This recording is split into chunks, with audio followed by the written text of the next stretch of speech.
जय श्री राम। सुखदेव मुनि की आगे चर्चा करते हैं। कल्याण मार्ग की प्रेरणा कोई प्राप्ति नहीं कर सकता। गुरु शिष्य मर्यादा दृढ़ अपने संसार के प्राणियों को शिक्षा देने के लिए ब्रह्मादि के अवतार धारण करने वाले नीतिमान पुरुषोत्तम होकर भी उन्होंने गुरु मर्यादा स्थापित करने की प्रथा निभाई है। एक इतिहास एक कथा है जिसे वेद के ज्ञानी और पुराण शास्त्र कथन करते हैं कि विश्व माने 28 व्यासों में से श्री कृष्ण ने वेद व्यास के पुत्र बाल योगी ब्रह्मचारी सुखदेव मुनि के जीवन व्याख्यान को कहता हूं। सुखदेव दो युग तपस्या कवि सुखदेव मुनि राय। दो युग तपस्या कवि सुखदेव मुनि राय। एक युग गर्भ में तप्यो एक युग बाहर आए।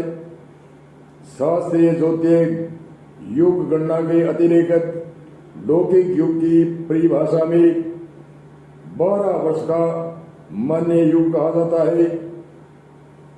हिमालय की एकांत अभर गुफा में शिव जी द्वारा पार्वती को अमर कथा सुनाई। वहां एक तोती सुखी ने अपने आलस्य में अंडा रख दिया। आप चून लेने बाहर थी। शिव शिवा संवाद की अमर कथा प्रभाव से वह अंडा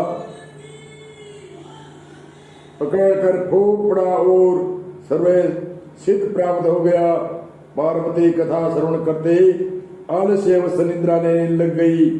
तब वह सुख सावक जी हाँ की आवाज में श्रोता बनकर बोलने लगा। वक्ता शिव द्वारा कथा संपन्न होने पर आंख खोलते ही देखा कि शिवा नींद में है। तब कौन बोलता था? इधर उधर झांकने देखने पर सुख पावक दृष्टि पड़ी। शिवजी ने त्रिशूल उठाई और सुखदेव सुख साकक पर चला दिया। तोता आगे भागा और पीछे त्रिशूल का प्रभाव। वस्तुतः जहां आज अमरनाथ महादेव जहां समय पर संवत बर्फ का शिवलिंग ऊंचाई की चरम सीमा पर पहुंचकर पुण्य अपनी सामान्य सिद्धते में आ जाता है।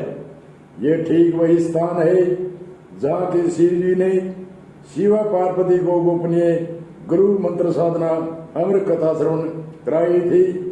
शिष्य की श्रद्धा जिज्ञासा के साथ गुरु के आशीर्वाद के मिलने से शिक्षा संपन्न होती है।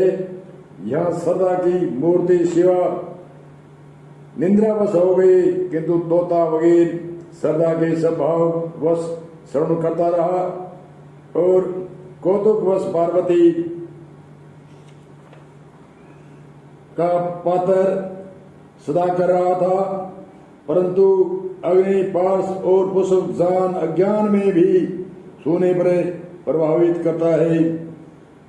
जान अजान छूने जन पावके सो गुण वस्तु हो जरे जो जरे ही। जान अजान छुए लोहा पार से सो मूल दूर हरे ही हरे। जाने अजाने छुए करे भू सके सो सुगंधे करे ही करे। जाने अजाने तपे हरि नाम को राम प्रकाश भव धार देंगे। जय श्री राम।